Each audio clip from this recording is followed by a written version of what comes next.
मैं कोई बहाना नहीं सुनूंगी काव्या। चल उठ, स्कूल तो जाना ही पड़ेगा। मम्मी सच में पेट में बहुत दर्द हो रहा है। काव्या तेरे बहाने नहीं खत्म होते, चल उठ बेटा। हाँ सच बोल रही हूँ, विंची दादा की कसम। विंची दादा? ये कौन है? माँ Leonardo da Vinci, the famous painter जिन्होंने मोनालिसा बनाई थी। वाह बेटा वाह, और तू अपनी माँ को बना। उठ काव्या बेटा, बोर्ड एग्जाम्स है इस बार तेरे, कुछ तो पढ़ ले। अरे माँ पढ़ लूंगी, लेकिन अभी तेरे पापा आ गए। अरे तू काव्या सुन बेटा। अरे तू पापा मेरा बच्चा। पापा मैंने एक पेंटिंग बनाई है, आपको दिखाऊंगी। हाँ भी। और वो और अब कहाँ गया पेट दर्द? माँ अभी भी हो रहा है। पापा देखो ना। काव्या तेरी नौटंकी बंद कर, जल्दी रेडी हो और स्कूल जा वरना लेट हो जाएगी तू। अरे क्या सरिता, बेचारी के पेट में दर्द हो रहा है, तुम इसे डांट रही हो। जा बेटा, आज की तेरी स्कूल की छुट्टी। बिगाड़ो और बिगाड़ो बेटी को। एग्जाम में इतने बड़े बड़े अंडे मिलेंगे ना तो मुझे मत कहना आप। अरे कुछ नहीं होगा। माँ अगर दीदी स्कूल में जाए तो मैं भी छुट्टी कर दूं? हाँ हाँ क्यों नहीं। जल्दी यूनिफॉर्म पहन और रेडी हो, तेरी स्कूल बस आ रही है। सरिता मुझे 1 घंटे में निकलना है। हाँ तुम जरा चाय रख दो। अरे ये क्या बात हुई? और आप अपनी हेल्थ का बिल्कुल ध्यान नहीं रख रहे हैं आजकल। इतना नाइट शिफ्ट क्यों कर रहे हैं आप? क्या करूं, दूसरा यूनिट जो शुरू हो रहा है, मैं भी नहा कर आता हूँ। हाँ एक मिनट, आप ग्रीन चेक शर्ट पहन के गए थे ना, फिर ये? हाँ वो नाइट ड्यूटी लगने वाली थी ना, तो मुझे अंदाजा था, इसलिए एक एक्स्ट्रा शर्ट साथ ले गया था। नहा कर आता हूँ। हाँ इनकी गंदी शर्ट ना पैक में ही होगी, धोने में डाल देती हूँ।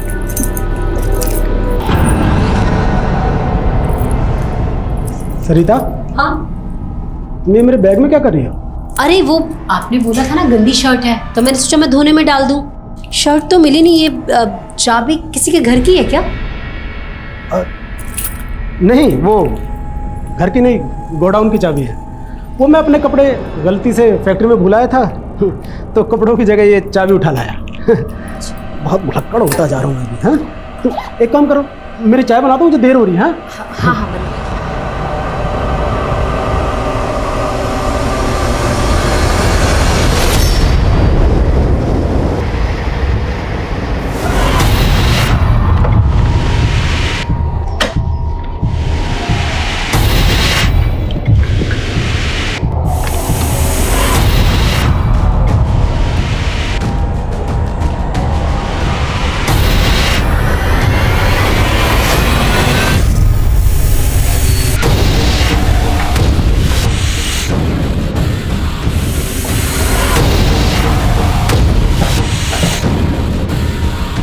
Good morning.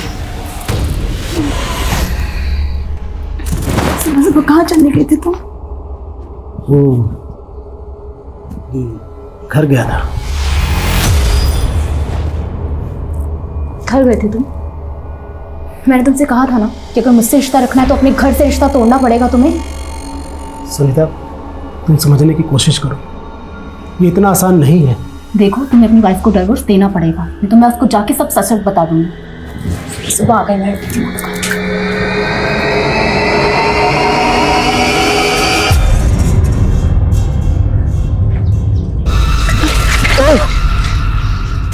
Sorry. It's okay.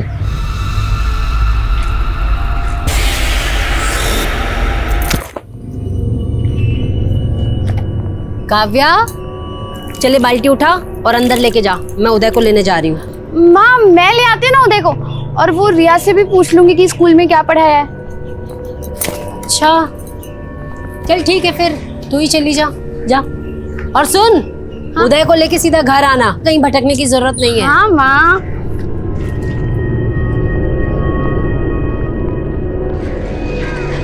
Kavya सुनना।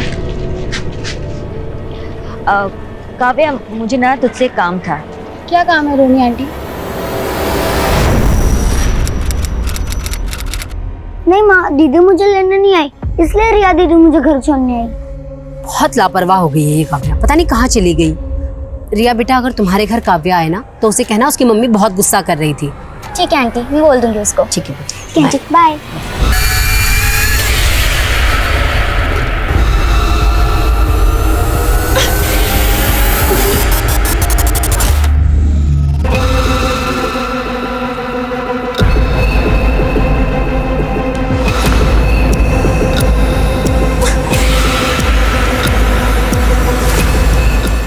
P low. छी, क्या ये? इसमें से बहुत बदबू आ रही है। माँ, हाँ काव्या दीदी का फोन तो यहीं पे है।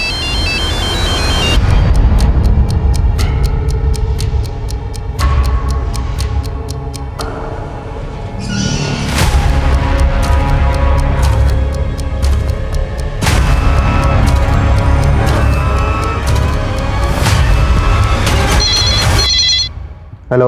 हाँ हाँ, हेलो। हाँ जी, मैं मयूर की वाइफ बोल रही हूँ, मेरी उनसे बात करा दीजिए प्लीज। सरिता जी, मयूर ने 2 दिन की छुट्टी ली थी और पिछले 2 दिन से वो फैक्ट्री नहीं आया है। 2 दिन से नहीं आए?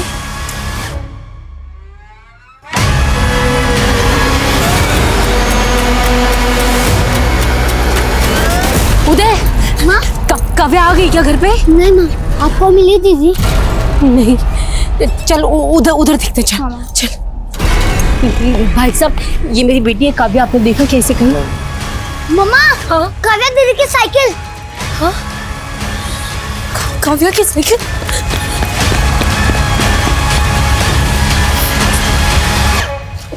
भाई साहब सुनिए ना, ये मेरी बेटी है काव्या, 15-16 साल की है, ये उसकी साइकिल, आपने देखा क्या?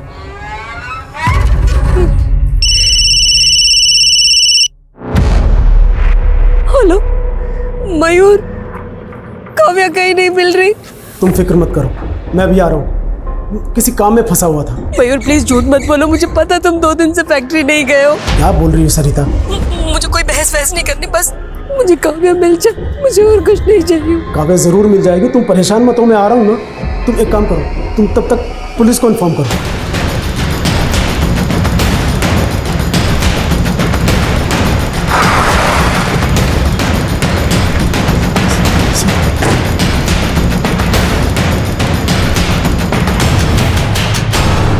मेरी बेटी काव्या अपने भाई उदय को पिक करने के लिए निकली थी, ये उसकी साइकिल है। आप बिल्कुल फिक्र मत कीजिए, हमारी टीम आसपास के एरिया में पता कर रही है, आपकी बेटी बहुत जल्द मिल जाएगी। सर, इस पूरे एरिया में ना कोई दुकान है ना कोई सीसीटीवी। हम काव्या की फोटो आसपास के लोगों को दिखा रहे हैं। तो अपनी जांच का एरिया बढ़ाओ। Yes sir. किसी भी हालत में लड़की को ढूंढ।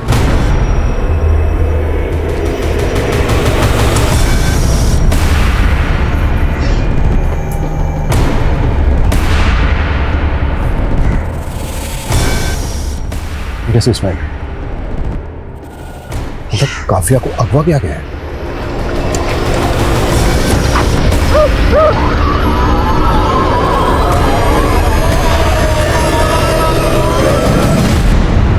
ये पूरा एरिया छान मारो, दिन दहाड़े ऐसी कोई लड़की गायब नहीं हो सकती। एक आदमी को काव्या का फोटो दिखाओ, किसी ने किसने काव्या को जरूर देखा हो। Yes sir.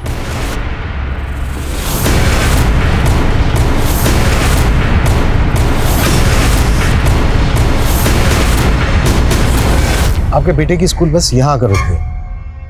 यहाँ से आपका घर कितनी दूर है? जी, आधा किलोमीटर इस तरह। आपका घर है यहाँ से आधा किलोमीटर दूर इस तरफ, और काव्या घर से यहाँ आने के लिए निकली, जबकि काव्या की साइकिल मिली हमें मकराना रोड पर, जो यहाँ से 700 मीटर दूर। सर, वो हमारे घर से ना एक रास्ता मकराना रोड की तरफ भी निकलता है, जो सीधा फिर यहीं आता है। काव्या ने यहाँ आने के लिए इतना लंबा रास्ता क्यों लिया होगा? क्या मकराना रोड पे काव्या का कोई जानने वाला रहता है जहाँ वो जाने वाली है? जी नहीं, काव्या को साइकिलिंग का शौक है, हो सकता है इस वजह से उसने वो लंबा रास्ता लिया हो। क्या काव्या का कोई बॉयफ्रेंड है? नहीं सर, वो तो बस 16 साल की छोटी बच्ची है। हाँ, लेकिन क्या है कि आजकल की जनरेशन। अरे हमने काव्या का फोन अनलॉक होने के लिए दिया, शायद उससे कुछ पता चला। सरिता जी, आपने हमें बताया था कि काव्या हमेशा स्कूल ना जाने के लिए बहाने ढूंढती थी, तो क्या स्कूल में उसे कोई प्रॉब्लम थी? नहीं, ऐसा तो उसने न कभी कुछ कहा न बताया। आपकी किसी के साथ दुश्मनी, अनबन या धमकी दी हो किसी ने आपको? जी नहीं, बिल्कुल भी नहीं। हमें लगता है बहुत जल्दी आप लोगों को फिरौती के लिए कॉल है। जैसे ही कॉल आए प्लीज हमें बताइए। मैंने काव्या को रोहिणी दीदी के साथ आज दोपहर में देखा था, दोनों आपस में कुछ बातें कर रहे थे। कहाँ रहती है रोहिणी?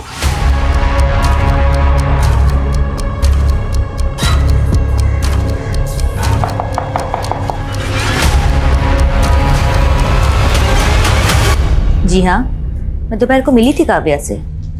काव्या सुन ना। काव्या, मुझे ना तुझसे एक काम था। क्या काम है रोनी आंटी? कल ना मेरे घर पाठ होने वाला है, तो मम्मी से कहना कि आए, ठीक है? 2 बजे तक आ जाए। ठीक है, मैं बोल दूंगी। काव्या की माँ उसे जगह जगह ढूंढ रही थी। आपने उन्हें बताया क्यों नहीं कि आप मिली थी काव्या से? मैं पूजा में मग्न थी, और एक बार पूजा में ध्यान लग जाता है तो फिर मेरा कहीं ध्यान नहीं लगता। अब मैं जाऊं? मेरी पूजा अधूरी है। जी।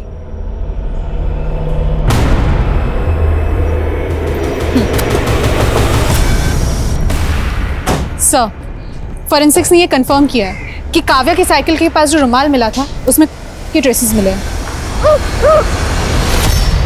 काव्या के पेरेंट्स को अभी तक रैंसम का कॉल आया नहीं। 12 घंटे हो गए हैं किडनैपिंग में। अब तक तो कॉल आ जाना चाहिए था।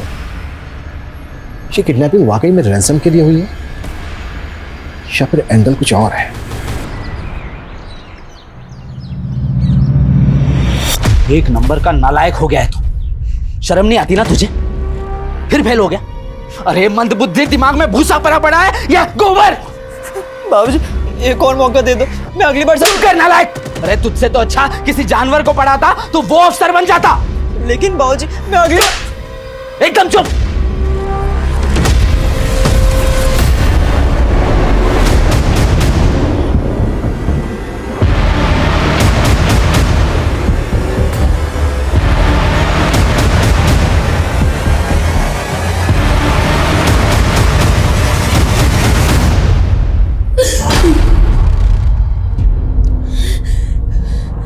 काव्या नहीं है। सुनो, ये काव्या नहीं है, ठीक है? ये काव्या नहीं है। किसी को भी ऐसे लटा के मत बोलोगे ये हमारी बच्ची, तो हम नहीं मानेगी। ये काव्या नहीं, ये काव्या नहीं। संभालिए। ये अरे ये काव्या ही नहीं है इसमें। चलिए, ये काव्या नहीं है भाई, और मेरी बात शांत हो जाइए मैम, शांत हो जाइए। भैया जी, ये जली हुई बॉडी हमें उसी एरिया के पास मिली जहाँ पर काव्या की साइकिल मिली थी। वैसे तो बॉडी 99% जल चुकी है, लेकिन राइट हैंड का कुछ हिस्सा जला नहीं, और उस पर एक मार्क है। ये देखिए मार्क, इसको पहचानते हैं आप?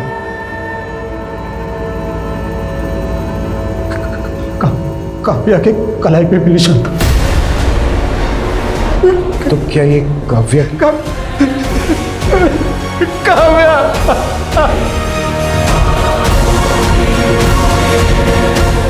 ना तो फ्रोती मांगी गई है, ना ही कोई दुश्मनी का एंगल सामने आया है। आखिर 16 साल की बच्ची को कोई इतनी बुरी तरह से जलाकर क्यों मारेगा?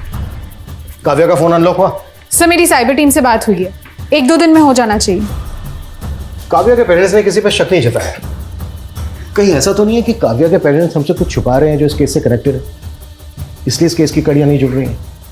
एक काम करो, काव्या के पेरेंट्स की बैकग्राउंड का बात। सर, मैं सोच रही थी कि काव्या की फ्रेंड रिया से बात करूं। हो सकता है जो बात पेरेंट्स को ना मालूम हो वो दोस्त को मालूम हो। काव्या बार बार स्कूल ना जाने के बहाने ढूंढती थी। क्या स्कूल में उसे कोई बुली कर रहा था? नहीं मैम, ऐसा बिल्कुल नहीं था। उसका दिमाग कभी पढ़ाई में लगता ही नहीं था। उसका दिमाग तो हमेशा पेंटिंग बनाने में और साइकिलिंग करने में लगता था। काव्या के पेरेंट्स का कहना है कि उसका कोई बॉयफ्रेंड नहीं था। क्या तुम्हें पता है उसके बॉयफ्रेंड के बारे में? मेरे हिसाब से काव्या का कोई बॉयफ्रेंड नहीं था। गुड्डू इधर आ। यहाँ भी पीछे, स्कूल में भी पीछे। हाँ, आगे कब बढ़ेगा? अरे स्कूल में तेरा नाम जनक रखा था, ये सोच के कि राजा जनक जैसा विद्वान बनेगा, और तू नाम खराब करने पे तुला है। अब दिसंबर, आजकल बहुत नाटक हो गए तेरे। हैं? अरे बाजार भाव से ज्यादा पैसे दे रहा हूं, फिर भी तू नाटक कर रहा है। देखिए प्रमोद जी, मैंने पहले ही आपसे कहा है कि मुझे वो जमीन नहीं बेचनी। सोच ले दिसंबर, बेटा छोटा है भी तेरा। देखिए धमकी मत दीजिए। वरना क्या करेगा तू? वरना क्या? अरे साला 2 करे का आदमी सर पर बैठेगा, सर पर बैठेगा। ओए पिल्ले, मुझे हाथ रहेगा, मुझे हाथ। गुड्डू क्या किया तूने?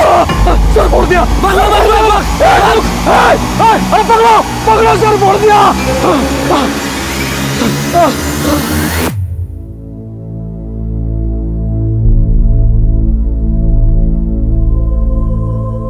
माँ, दीदी ने आधे घंटे से खड़ा कर रखा है, कहती है तेरा स्केच बनाऊंगी। और देखो क्या बना दिया? माँ, माँ, अब दीदी वापस कभी भी नहीं आएगी। बोलो ना माँ, चुप क्यों हो?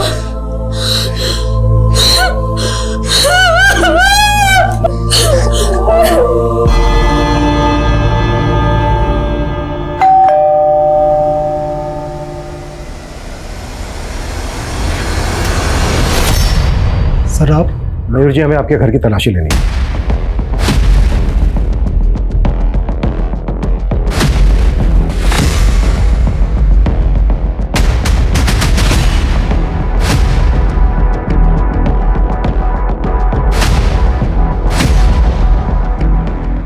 ये पेंटिंग काव्या ने खुद बनाई थी?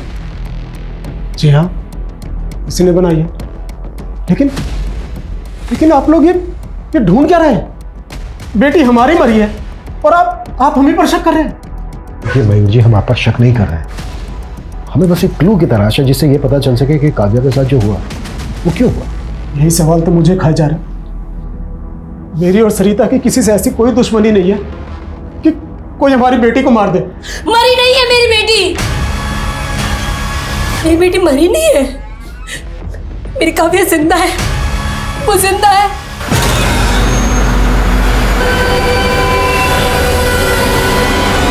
सर, मैंने काव्या के स्कूल में पूछताछ की।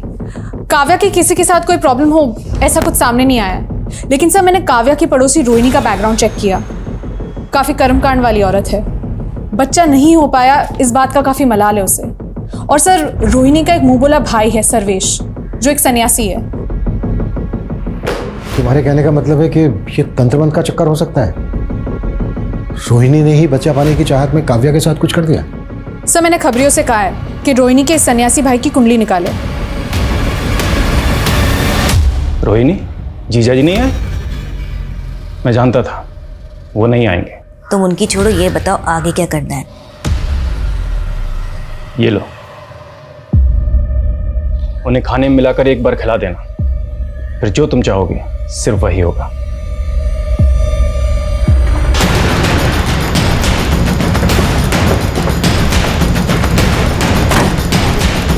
पीछे हटो, पीछे हो जाओ, चलो पीछे हो जाओ, पीछे हो जाओ, चलो हटो।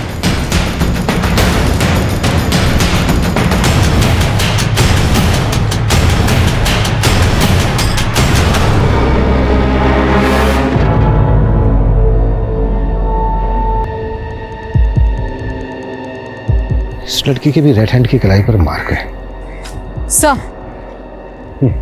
विमल सर, बॉडी को पोस्टमार्टम के लिए भेजो।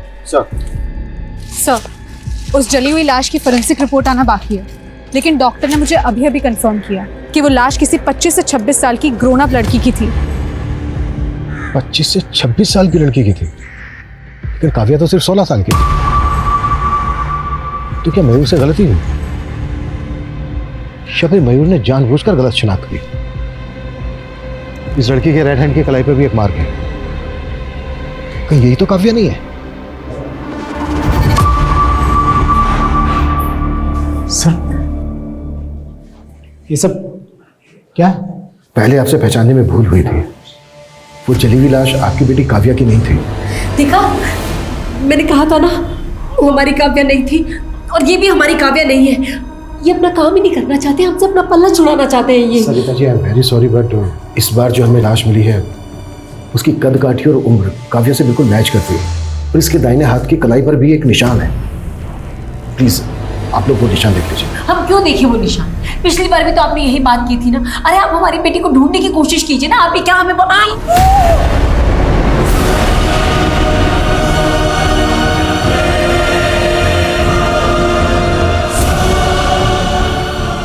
ये मेरी बेटी नहीं है।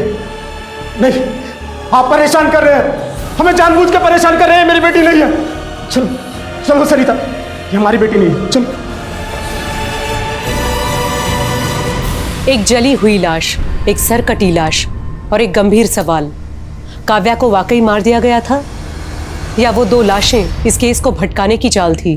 काव्या अभी उसकी माँ और भाई की उम्मीदों में जिंदा थी, लेकिन काव्या के पिता ने जिस तरह से उन लाशों की शिनाख्त की, उसने पुलिस की उलझनें और बढ़ा दी। और डीएनए करवाना बेहद जरूरी हो गया। डीएनए लगभग 30 दिन का समय लेने वाला था और अब तक ये चर्चाएं गर्म थी कि इस केस के इन्वेस्टिगेटिव ऑफिसर ने अपने पिछले 2 केस 48 घंटे के अंदर क्रैक कर लिए थे। लेकिन क्या इस केस में 48 दिन या 48 महीने भी काफी थे? पुलिस ने किडनैपिंग, रंजिश, ऑनर किलिंग और तंत्र से जुड़ी कई थ्योरीज बनाई थी, लेकिन इस केस की जड़ से एक विशालकाय पेड़ पनप रहा था जिसके गुनाह की गर्म छाया सारा माहौल गर्म करने वाली थी। इस इलाके की 3000 युवाओं की नौकरी से जुड़ा हुआ है ये मामला। 3000 लोग, यानी कि 3000 परिवार। अब सवाल ये उठता है कि क्या हमारे नेता धर्म और जात की राजनीति को छोड़ के इस अहम मुद्दे पर बात करेंगे रोजगार जैसे? शायद नहीं करेंगे। मैं दुष्यंत, कैमरामैन सुभाष के साथ अब तक। दुष्यंत, ये क्या फीके फीके न्यूज देते रहते हो यार, थोड़ा तड़का लगाओ ना। सोनाली, मैं जर्नलिस्ट हूँ, मैं बावर्ची नहीं हूँ। एंड बाय द वे, ये जयदत्त ग्रुप ऑफ हॉस्पिटल की फाइल है, देख लो। खेड़ापुर के गांव के लोगों का ऑपरेशन किया गया, उनके ऑर्गन्स निकाले गए, उनको डराया धमकाया गया। It's a serious matter Sonali. Dushyant, news serious नहीं, सेंसेशनल होना चाहिए। और वैसे भी क्या फर्क पड़ता है यार, छोटे से गांव में क्या हुआ? फर्क पड़ता है। हम लोग इस प्रोफेशन में इसलिए आए थे ना, ताकि मेन स्ट्रीम मीडिया में वो मुद्दे हम दिखाएंगे जो अब तक नहीं दिखाए जा रहे थे। Sorry Dushyant, as a wife मैं तुम्हें सपोर्ट करती हूँ, लेकिन एडिटर के नाते मैं ये स्टोरी अलाउ नहीं कर सकती। वैसे ही बहुत मानहानि के दावे हैं हमारे खिलाफ। I can't take the risk, please understand. हम लोगों की सोच बहुत अलग है एक्चुअली। तुम ना सिर्फ शोर मचाना चाहती हो, लेकिन मैं सच दिखाना चाहता हूँ।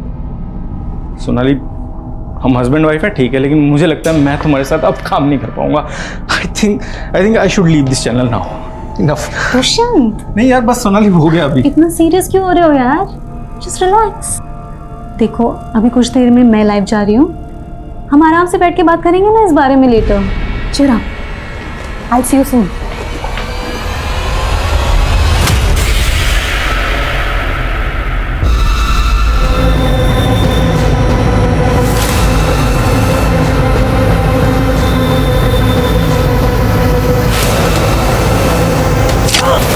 हाँ सर, माना कि मैं एक बांझ हूँ, लेकिन इसका मतलब ये नहीं कि मैं किसी और के बच्चे को मार दूंगी। देखिए, हम आप पर ऐसा कोई इल्जाम नहीं लगा रहे, पर हमने सुना है कि आप बच्चा पाने के लिए बहुत पूजा पाठ करती हैं, दूसरी विधियां करती हैं अपने इस मुंह बोले भाई के साथ मिलकर। हाँ, तो इसमें गलत क्या है? इस तरह की पूजा पाठ में बलि भी दी जाती है, इंसान की बलि। इंसानी नहीं, पशु की बलि दी जाती है इंस्पेक्टर साहब। शास्त्रों में शस्त्रों से ज्यादा शक्ति होती है, और इसी शक्ति की मदद से मेरी बहन को बच्चे की प्राप्ति होगी। ये बात मैं लिखित में दे सकता हूँ। महोदय, यदि आपने दोबारा हमारी बात काटने का कष्ट किया तो आपको हमारी शक्ति का परिचय होगा, और ये बात मैं भी लिख के दे सकता हूं। बलि के लिए बकरे कहां से लाए जाते थे? एक एक डिटेल देना हमें। तुम्हारे दिमाग में चल क्या रहा है मयूर? ना कोई कॉल, ना कोई मैसेज, ना कोई रिप्लाई। तुम कर क्या रहे हो? कितने दिनों से तुम्हें कॉल कर रही हूँ मैं। सुनीता, तुम समझने की कोशिश क्यों नहीं कर रही हो? तुम्हें पता है आप पुलिस आ रही है, बिना मतलब हम पर शक करेगी, बाल की खाल निकालेगी। तुम समझा करो ना, बस थोड़ा सब्र करो। मैं अभी। तुम अभी भी सुनीता के टच में हो। सरिता, तुमसे ज्यादा घटिया और सेल्फिश बाप इस दुनिया में कोई नहीं होगा मयूर। Shut up! निकल जाओ यहां से और जाके रहो अपनी उस प्रेमिका के साथ। सुनीता सिंह? जी सर, मयूर का पिछले 1 साल से सुनीता सिंह के साथ अफेयर चल रहा है। काव्या की मौत का कनेक्शन इस अफेयर से तो नहीं है? कहीं ऐसा तो नहीं है कि काव्या का पिता मयूर ही काव्या की मौत का कारण है?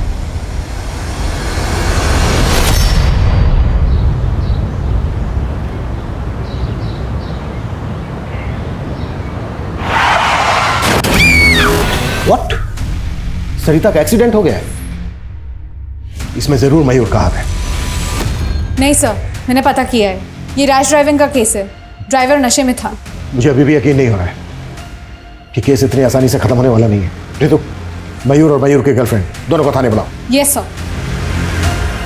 तो माहेश्वरी जी, आपको लौकी की सब्जी ज्यादा पसंद है या आलू की? सोनाली, मैं एक गरीब परिवार से आती हूँ, भूख देखी है मैंने, इसीलिए खाने में मेरे कोई नखरे नहीं है। जो मिल जाए खुशी से खा लेती हूँ। आपकी इसी सादगी की वजह से तो आप जानी जाती है। हाँ सर, मेरा और सुनीता का अफेयर है, लेकिन आप इसका गलत मतलब निकाल रहे हैं। मतलब ये है कि तुम्हारी बीवी और बेटी इस रिश्ते के खिलाफ थे, इसलिए तुमने दोनों को एक एक करके हटा दिया। अब अगला नंबर किसका है? उदय का आप मुझ पर जो चाहे इल्ज़ाम लगा सकती हैं। वैसे भी एक शादीशुदा आदमी के साथ अफेयर रखने वाली औरत को ना सोसाइटी में कोई इज्जत मिलती है, ना ही उसके अपने परिवार में। हमें आपके अफेयर से कोई लेना देना नहीं। देखिए, आप यकीन करिए, मुझे भी सरिता और काव्या की मौत का उतना ही अफसोस है, लेकिन मैं किसी बात के लिए गिल्टी नहीं हूँ, क्योंकि मैंने कुछ गलत नहीं किया है। आप कुछ भी बोल रहे हैं सर, और एक बात साफ कर दो, मैंने और सुनीता ने तय किया है कि हम शादी करेंगे, और सुनीता उदय को सगी माँ की तरह प्यार देगी। हम उसे कोई तकलीफ नहीं होने देंगे। हमारी नजर रहेगी तुम पर। काव्या की मौत का हिसाब आना भी बाकी है।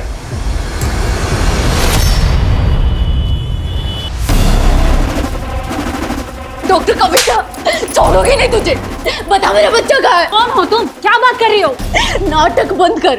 तूने मेरी डिलीवरी की थी ना, और उसके बाद तूने बोला कि मेरा बच्चा मरा हुआ पैदा हुआ है।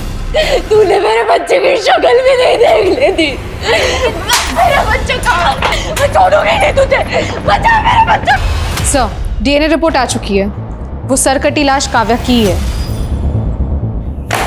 पता था मुझे, लेकिन मयूर और उसकी गर्लफ्रेंड सुनीता के खिलाफ हमारे पास एक भी सबूत नहीं है जिससे हम ये साबित कर सकें कि काव्या के मर्डर में उनका हाथ है। कहां चूक हो रही है हमसे? हमें ये केस रीइन्वेस्टिगेट करना होगा। सर, हमें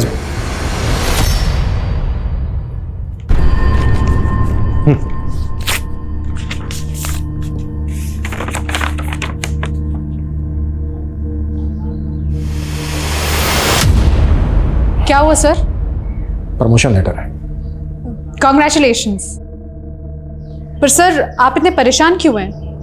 7 दिन के बाद ज्वाइन करना है। इसका मतलब यह है कि इस केस को सोल्व करने के लिए हमारे पास सिर्फ 7 दिन है। किसी भी हालत में इन 7 दिन के अंदर में केस सोल्व करना है। Yes sir.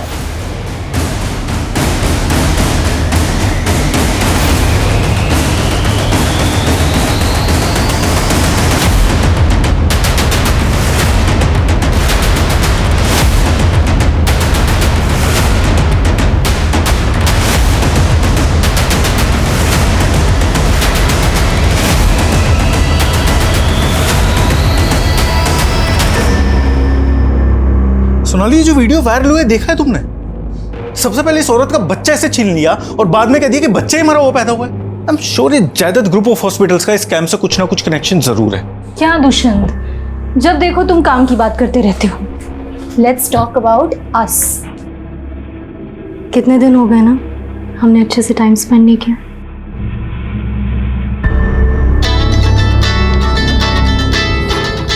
सोनाली, मुझे बहुत इंपॉर्टेंट टिप मिली है, मुझे जाना होगा। I have to go, please.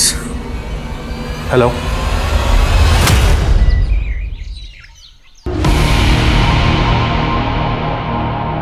राजा चल। भाग्यवान, अरे जल्दी आ जरा। ये गुड्डू है, आज से घर के सारे कामकाज यही करेगा। करेगा ना? हाँ, बस ऐसी नजरें और सोच नीचे रखना। ये पिंजरा ही आज से तेरा मुकद्दर है। चल जा, जो ये बोलेंगे वो करना। जा जा।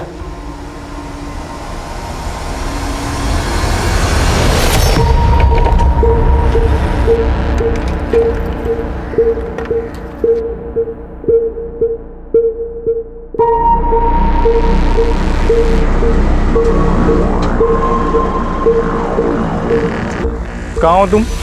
अभी आधा घंटा और लगेगा। तो फिर मुझे इतना जल्दी क्यों बुलाया? और तुमने उस लड़की की वो इन्फॉर्मेशन निकाली जिस लड़की का वीडियो वायरल हुआ था सनातन हॉस्पिटल का?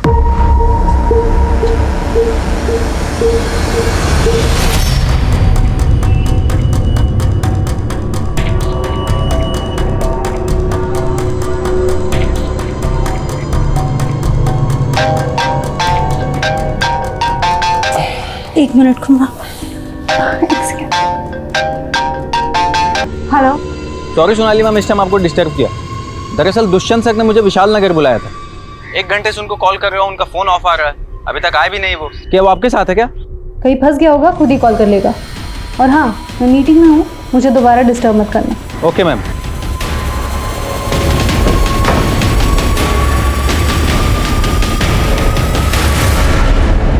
अबे ये सोच कर दबा कि तू मेरे पैर नहीं गला दबा रहा है। जोर अपने आप आ जाएगा। अबे जोर लगा, हट। अरे भगवान, एक गिलास इसे भी दे दे, इसके हाथों में जोर नहीं है। मरियल साला, देख क्या रहे, क्या देख रहा है? चल चल दबा।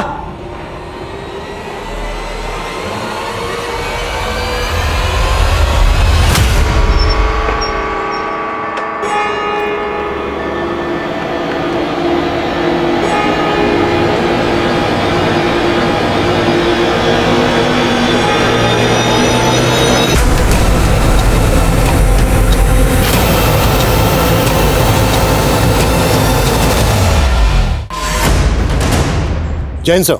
जय हिंद जिंदल। अब तक न्यूज़ चैनल का को फाउंडर दुष्यंत 2 दिन से मिसिंग है। आज उसकी वाइफ सोनाली, जो खुद चैनल की एडिटर है, उसका फ़ोन आया था मुझे। अब ये केस तुम हैंडल करोगे। जैन सर।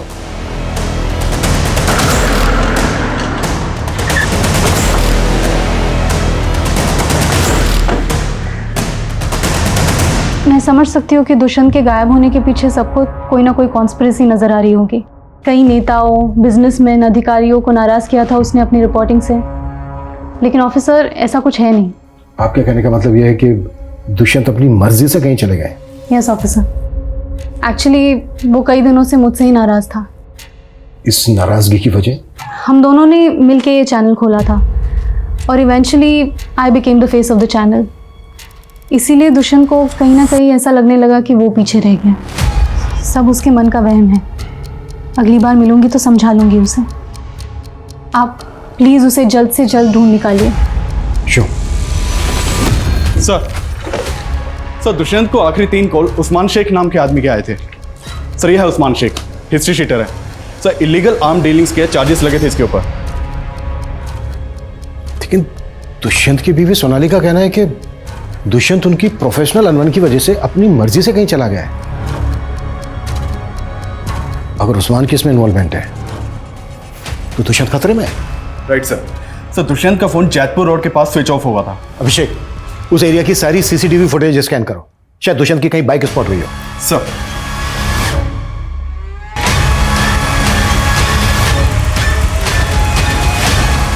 उस्मान सैयद दुष्यंत किसी ड्रग डीलर के कांटेक्ट में था? देखिए, अगर बात पैसों की होती तो अब तक रैंसम का कॉल आ चुका होता आपको। हमें डाउट है कि उस्मान को किसने सुपारी दी दुष्यंत की। माय गॉड, वो किस हाल में होगा? आपको शक है किसी पर? नहीं, अभी कुछ समझ में नहीं आ रहा है। मैं आपको खुद फोन करूंगी। Please give me some time.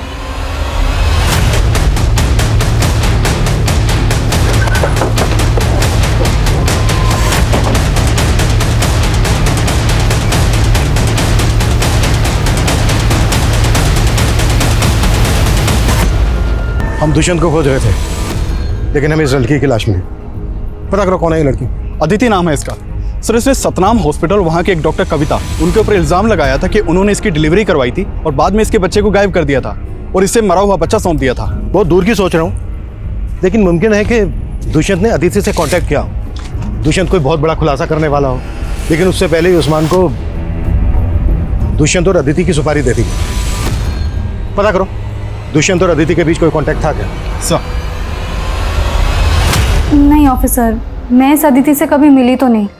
हाँ, लेकिन दुष्यंत ने मुझसे बात की थी इसके वीडियो के बारे में, बट फिर उसने उस स्टोरी को फॉलो किया या नहीं ये मैं नहीं जानती। मैडम, दुष्यंत सर ने मुझसे कहा था कि वो इस स्टोरी। सर, अदिति मारी जा चुकी है। कहीं दुष्यंत की जान को तो खतरा। देखिए, अगर दुष्यंत और अदिति एक दूसरे से कांटेक्ट में थे तो यस, दुष्यंत के लिए खतरा है। हम सतनाम हॉस्पिटल वालों से क्वेश्चनिंग कर रहे हैं। सर, मैं किसी अदिति को नहीं जानती। जब मैंने किसी अदिति नाम के पेशेंट की डिलीवरी की ही नहीं तो बच्चा गायब करने का तो सवाल ही नहीं उठता। आप अगर चाहें तो रिकॉर्ड्स चेक कर सकते हैं। सर, सतनाम हॉस्पिटल वाले तो इस बात को सिरे से खारिज कर रहे हैं कि अदिति उनके वहाँ कभी डिलीवरी के लिए आई थी। सर, अदिति और दुष्यंत, इन दोनों को भी आपस में कोई लिंक नहीं मिल रहा है। हो सकता है कि दोनों केसेस अलग अलग हों। दुष्यंत गायब है।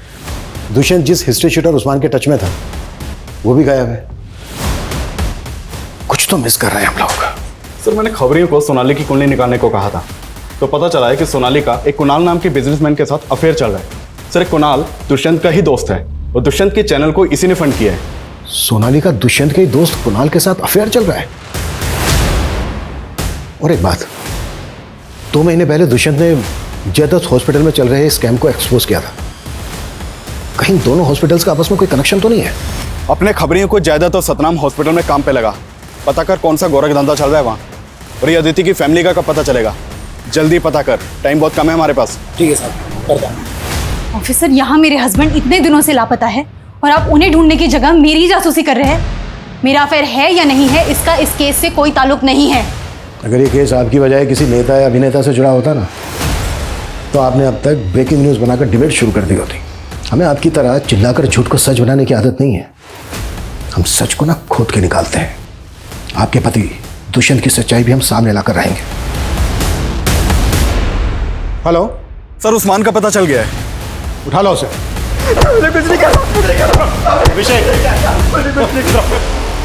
साहब मैंने किसी को नहीं मारा, मैं तो दुष्यंत साहब के लिए कबरी का काम कर रहा था। क्या काम दिया था दुष्यंत ने तुझे? वो अदिति है ना, जिसने सतनाम अस्पताल पर अपना बच्चा गायब करने का इल्जाम लगाया था, बस उसी के बारे में पता करने को बोला था। अदिति के बारे में क्या पता किया तूने? साहब वो अदिति थी नहीं, उसका नाम दीपाली था और वो एक पत्रकार थी।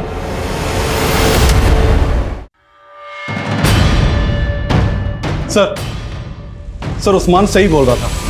दीपाली और अदिति जिस अखबार के लिए काम करती थी, उससे मेरी बात हुई। एक जर्नलिस्ट इतने रेप्यूटेड हॉस्पिटल पे आखिर ब्लेम क्यों कर रही थी?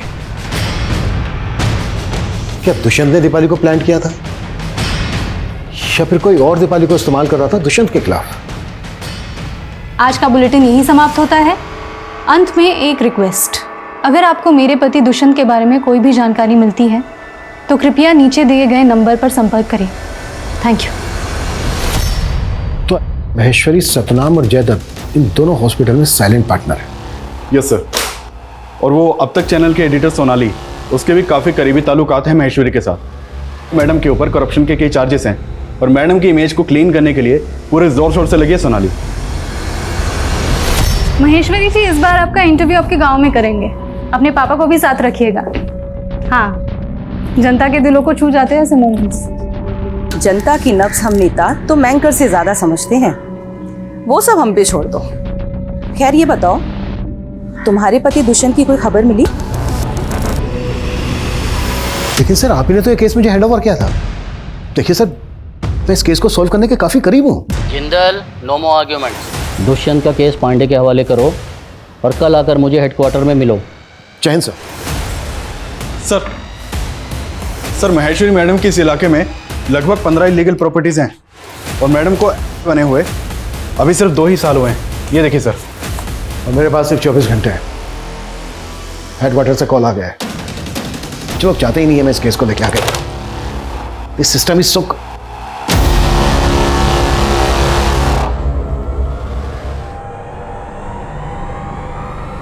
ये कॉटेज मैंने कहीं तो देखा है। ये पेंटिंग काव्या ने खुद बनाई थी? जी हाँ, इसी ने बनाई है। सर ये तो ज्योति नगर में मकराना रोड पर है। Yes, Kavya murder case. नहीं सर, आपके जाने के बाद काव्या के केस में कोई प्रोग्रेस नहीं हुई है। और सर, काव्या के बाद पिछले 4 सालों में और भी कई यंग लड़कियों की मिसिंग केस रिपोर्ट हुई है। थैंक्स रितु। डीआईजी सर ने मुझसे एक केस तो ले लिया, लेकिन इत्तेफाक से मुझे 4 साल पुराना केस याद आ गया। और मुझे लगता है इन दोनों केसेस का आपस में कनेक्शन है, और ये कनेक्शन साबित करने के लिए हमारे पास सिर्फ आज का दिन है। आज के आज हमें ये केस क्रैक करना है।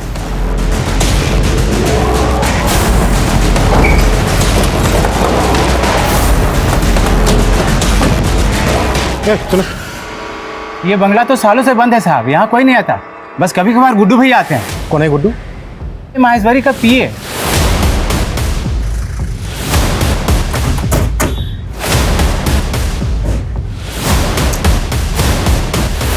ट्रांसफर से जी नहीं भरा क्या, जो डिसमिस होने का मन बना लिया? मन की बात बाद में करते हैं, फिलहाल काम की बात करते हैं। क्यों जनक उर्फ गुड्डू, यही नाम है ना तेरा? इंस्पेक्टर, आपको शायद कोई गलत आपकी बेनामी संपत्ति है ना, आपका वो फार्म हाउस मकराना रोड पर। इसकी करतूत के पक्के सबूत मिले हमें वहां पर।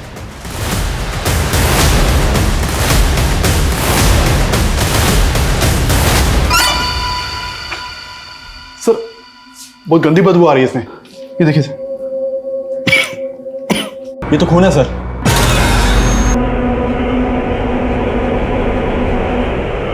कुछ याद आया गुड्डू भैया? नहीं आया? कोई नहीं, हम याद दिला। ये सब का जड़ मेरा बाप है। वो चाहता था कि मैं पढ़ लिख के एक बड़ा आदमी बनूं, लेकिन क्या करता सर, मेरे इस भेजे में कुछ घुसता ही नहीं कभी। परेशान हो गया था उसकी मार खाते खाते। एक दिन प्रमोद मेरे बाप को मारा था। मैंने अपने बाप को बचाने के लिए प्रमोद का सर फोड़ दिया, और बदले में मुझे क्या मिला? अपने बाप की मार।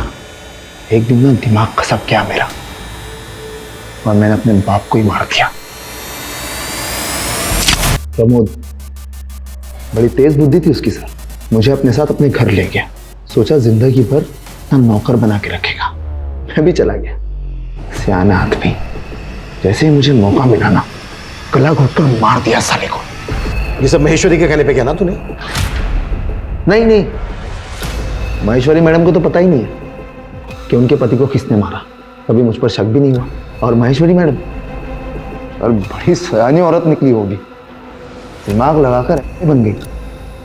लेकिन मुझे बड़ा मानती है वो, इसलिए उसकी सेवा करता हूँ और मेवा खाता हूँ। काव्या को किसने मारा?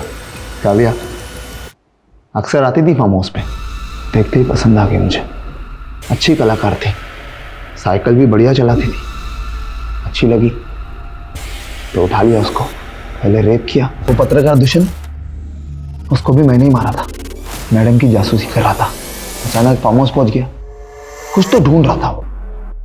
मुझे लगा कहीं मेरा राज खोल दे वो, तो मैं तो फंस जाऊंगा, इसलिए मार दिया उसको और रास्ते से हटा दिया। और अदिति? अदिति को भी तू नहीं मारा? अदिति नहीं, दीपाली। हाँ दीपाली, दीपाली को तू नहीं मारा? उससे मेरा कोई लेना देना नहीं था सर। ये काम मैंने महेश्वरी मैडम के लिए किया। हैरान करके रखा था उसने मैडम को। वो न्यूज रिपोर्टर थी, लेकिन एक दुखियारी औरत बन के आके हॉस्पिटल में बैठ गई ताकि वीडियो वायरल कर सके और लाखों दुखियारी औरतें हॉस्पिटल आ जाए। अरे हॉस्पिटल पे इंक्वायरी बिठाना था उसको। वो जो नवजात बच्चे गायब हो रहे थे, उसके स्कैम को एक्सपोज करना चाहती थी वो। अब तक टोटल कितने लोगों को मारा है तूने? 30। पूरी गिनती रखता हूँ सर।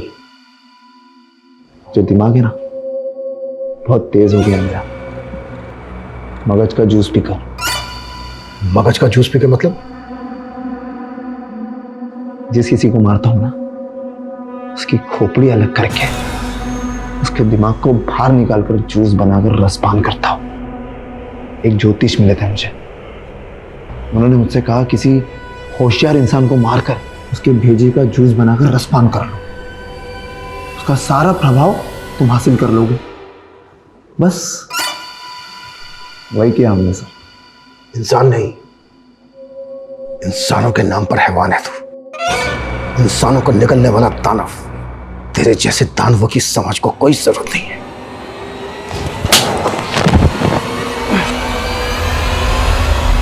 हमने आदि मानव से मानव बनने और मानवों द्वारा निर्मित की गई कई सभ्यताओं के विकास और पतन की गाथाएं सुनी होंगी, लेकिन ये गाथा मानवीय अस्तित्व को विचलित करने वाली व्यथा है। ये ख्याल ही आतंक से भरा हुआ है कि कोई इंसान को मार के खा सकता है। लेकिन जनक ने दावा किया है कि वो लगभग 30 लोगों को मार के उनके मगज का मांसाहार कर चुका है। नोएडा के निठारी कांड के बाद ये हिंदुस्तान का दूसरा कैनिबल यानी नरभक्षी हत्याकांड है। और हैरानी की बात ये थी कि ये सभी हत्याएं सन 2005 से हो रही थी। अलग अलग क्षेत्रों से आए दिन कई लोग गायब हो रहे थे और आखिरकार ऑन रिकॉर्ड फाइल हुए 18 मिसिंग केस और 4 हत्या के केस लगभग 15 साल बाद न्याय की दहलीज पर पहुंचे। लेकिन जनक जैसी विकृत मानसिकता के अपराधियों की मानसिक स्थिति पे ये सवाल उठने लगते हैं कि कहीं वो एबनॉर्मल तो नहीं, और इस परिस्थिति में कातिल को सजा में रियायत मिल जाती है। लेकिन मेडिकल रिपोर्ट ने जल्द ही ये साफ कर दिया कि जनक एबनॉर्मल नहीं था, लेकिन बचपन से पनप रहे मानसिक अवसाद ने उसको इतना खूंखार अपराधी बना दिया। अब मैं सोनाली कुलकर्णी आपसे विदा लेती हूँ। फिर होगी मुलाकात एक नए और चौंका देने वाले केस के साथ। देखते रहिए क्राइम पेट्रोल सतर्क। जय हिंद।